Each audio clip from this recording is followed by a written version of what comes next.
Masayang araw, mga ka-PL. Matindi talaga lahi nitong si VP Inday Sara, mga kababayan. Palaban.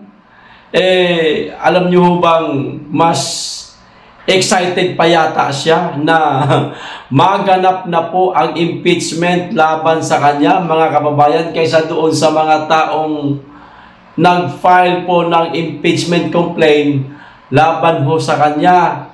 Ayon ho dito sa mga sinabi niya ho, mga kababayan, sa isang interview, meron ho itong video. Hindi ko nga lang po may papakita sa inyo kasi hindi po natin kaibigan yung mainstream media. So, babasahin ko na lang po itong sinabi niya, mga kababayan.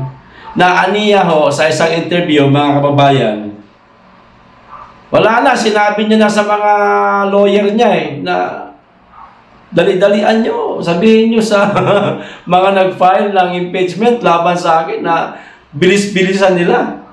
At excited na di umano siya, mga kababayan. At hindi po, meron po siyang sinabi na mabigat, mga kababayan. Pakikipaglabanan talaga ito. Itong tinatawag niyang bloodbath, mga kababayan. Ano to? May paliliguan ng dugo o madugong labanan ito? O ito yung mismong sinabi ni Inday. Matindi talaga itong ating Vice Presidente, mga kababayan. Kaya kaabang-abang po itong mga impeachment na mga ganap o itong impeachment hearing kay Inday Sara. Siguradong bakbakan po ito sa Senado, mga kababayan. Ngayon na ang laban alam niyo yung nasa gitna lang talaga. Itong mga natitirang senador na mga hindi naman re-electionist, kasi hindi pa ho natin talaga alam kung ano yung saloobin nila, no? Pero dito sa tatlong nanalo na mula sa PDP, sigurado na ho tayo dyan. Pero ewan ko lang dyan kay Mangga, mga kababayan. Mamaya nga pala, pag-uusapan din natin sa si Mangga. O ito yung sinabi ni VP Inday, mga kababayan, no? Vice President Sara Duterte has already told her lawyers that she wants the impeachment trial against her and the Senate to push through as she is looking forward to a bloodbath, mga kababayan. Kita nyo na? Mga kababayan, hindi niya tinatanggihan, hindi niya tinatalikuran. Bagamat sinabihan niya pa nga yung kanyang mga lawyer na gusto ko nang magkaroon ng impeachment. Dalian nyo na at meron ng laalam kasi itong English na to, bugot na sa English. Bloodbath, mga kababayan. Pagkakaintindi ko dito, parang magkakapaliguan ng dugo o di kaya parang madugong labanan, mga kababayan. Kaya na nga umintindi kung ano ibig sabihin itong malalim na may halong katapangan na sinabi ng ating pangalawang Pangulo, itong bloodbath, mga kababayan. Siguradong matinding bakbakan ito ngayon sa Senado. So, mag-aantabay na naman tayo dito, mga kababayan, sa bagay. Tapos na po tayo nakasubaybay sa kampanya hanggang sa dumating ang araw ng eleksyon o halalan na mismo. Nasubaybay na ho natin yan. Nakaboto pa nga tayo. Yan nga lang, naisahan yata tayo, mga kababayan. So ngayon, ito ang bagong aabangan ho natin. Itong impeachment laban sa ating pangalawang Pangulo, mga kababayan, na hindi ho aatrasan. Ayan, ng ating pangalawang Pangulo at lalabanan niya. Mukhang dito na po yata lalabas, mga kababayan, ang mga alas ng ating pangalawang Pangulo. Alas na mga pinanghahawakan niya po sa mga oras na ito, mga kababayan. Alas na magpapawindang po sa sambayanang Pilipino, mga kababayan. Alas na baka ito na po ang magiging katapusan ni Dayunyor, mga kababayan. Mga kababayan, tandaan ho ninyo, napakarami pong sinabi ni Inday Sara noong mga nakaraang ambush interview sa kanya Di umano, meron siyang mga hawak ng mga USB, mga kababayan.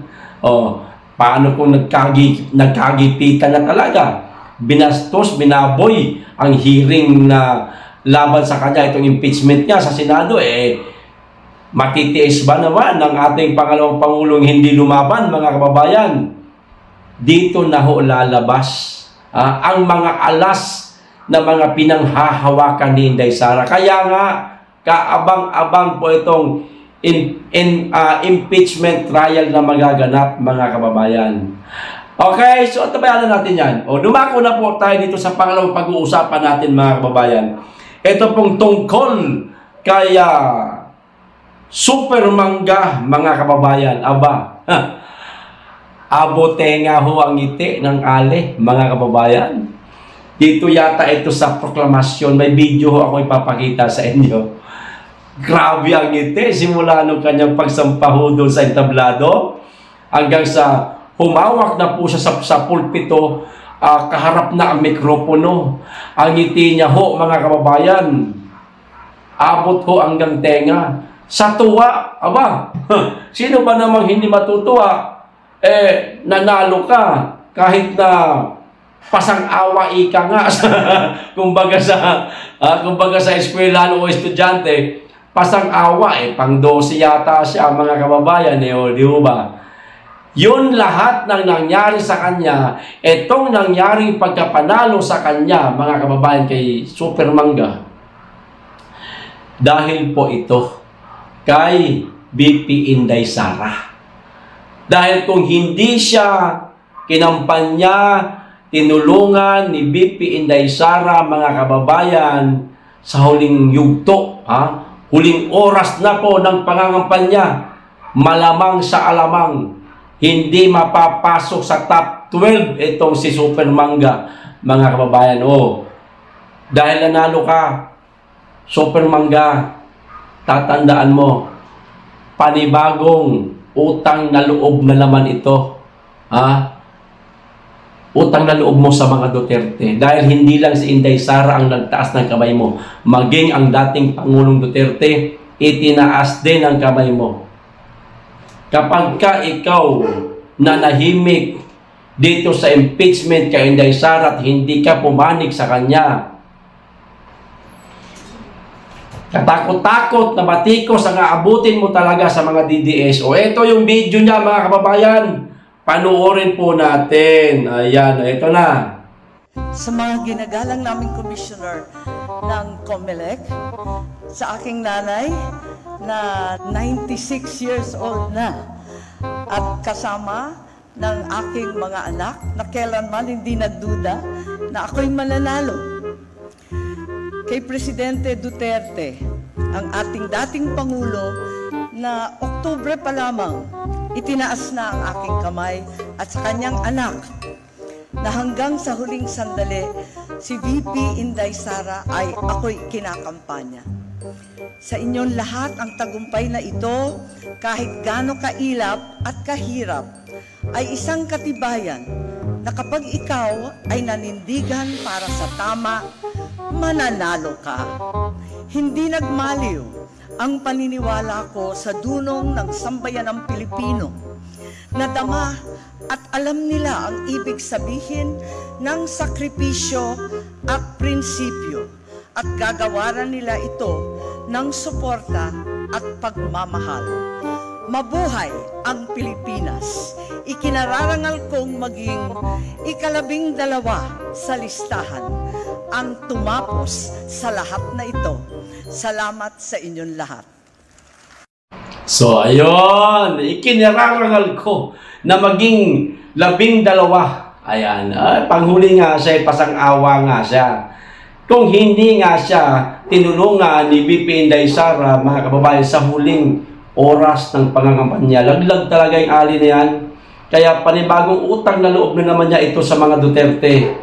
Ito, tandaan natin, mga kababayan, nanalo ho siya dahil po sa tulong ni BP Inday Sara at ng dating Pangulong Duterte. Pag ito, tumabigi na naman yung panga, mga kababayan, alam nyo na gagawin nyo, Alam nyo na gagawin nyo. Kapag ka ito wala sa unang araw ng impeachment trial laban kay BP Inday, batikusin na agad natin mga kababayan. Handa ba kayo na balljackin natin si Ate Mangga? Ayos, hanggang dito lamang po. Maraming salamat. Mag-iingat kayo lagi. Higit sa lahat, mahalin natin ang Pilipinas.